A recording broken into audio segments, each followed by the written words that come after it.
14 महसूल पीक विमा मागणी धानोरी जेवळी महसूल मंडळाला पीक विमा पीक विमा आमचा अरे देत कसं नाही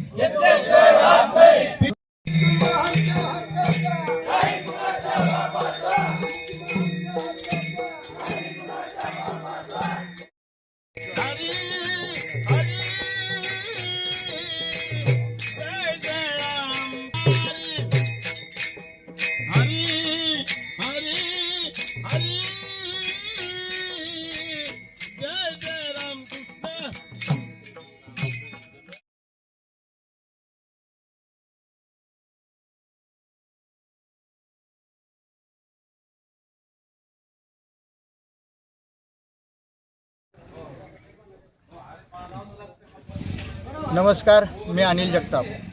खरीप 2025 अंतर्गत वगळलेल्या धाराशिव जिल्ह्यातील 14 महसूल मंडळाला पीक विमा मिळावा यासाठी धाराशिव जिल्ह्यातील शेतकऱ्याच्या वतीनं आज लोहारा तहसील कार्यालयासमोर धरणे आंदोलन करण्यात आलेले आहे। गेल्या वर्षी 2025 मध्ये धाराशिव जिल्ह्यात ICICI लोंबार्ड या पीक विमा कंपनीकडे एकूण 2,66,000 शेतकऱ्यांनी 4,96,000 अर्जाद्वारे पीक विमा भरला होता।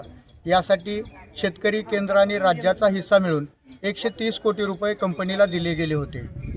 नवीन पीक विमा योजना राज्य शासनानं आणल्यामुळं पीक कापणी प्रयोगाद्वारे 50% आणि 50% रक्कम ही तांत्रिक उत्पादनाच्या आधारे अर्थात सॅटेलाईटच्या ज्या काही इमेज आला त्याच्या तांत्रिक विश्लेषण करून दिल्या गेलेले आहेत आणि नेमकं याच ठिकाणी घोळ झालेला आहे। जे तांत्रिक उत्पादन दाखवण्यात आलेलं आहे ते या 14 महसूल मंडळामध्ये प्रचंड असं दाखवण्यात आलेलं आहे। जिल्ह्याची सरासरी आकडेवारी जर बघितली तर सगळीकडं जवळपास 7-8 क्विंटल तर काही ठिकाणी 12-14 क्विंटल तांत्रिक उत्पादन दाखवलं गेलेलं आहे। आता धाराशिव जिल्ह्यातल्या एकूण 57 महसूल मंडळाचा विचार केला तर तेर सर्कलला जागजी सर्कलला 25,000 रुपये प्रति हेक्टर मिळतोय, तर तेरखेड्याला 1,000 रुपये आणि लोहारा तालुक्यातल्या माकणी धानोरी जेवळीसह इतर 11 महसूल मंडळाला 1 रुपयाही मिळत नाही। त्याविरुद्ध आम्ही राज्यस्तरीय तांत्रिक समितीकडे मी आणि कैलासदादा पाटील दोघांनी 2 स्वतंत्र याचिका दाखल केल्या आहेत। त्यावर पुढच्या आठवड्यामध्ये निर्णय अपेक्षित आहे। जर शेतकऱ्याच्या बाजूने शेतकऱ्याचा हिताचा निर्णय नाही झाला तर त्याच्यानंतर 15 दिवसांनी आम्ही रस्ता रोको, मोर्चे, आमरण उपोषण यासारख्या मार्गाचा अवलंब करू। पडेल ते कष्ट आणि वाटेल ते किंमत मोजू। मात्र धाराशिव जिल्ह्यातल्या या 14 महसूल मंडळातील शेतकऱ्यांना त्यांच्या हक्काचा पीक विमा मिळवून दिल्याशिवाय स्वस्थ बसणार नाही।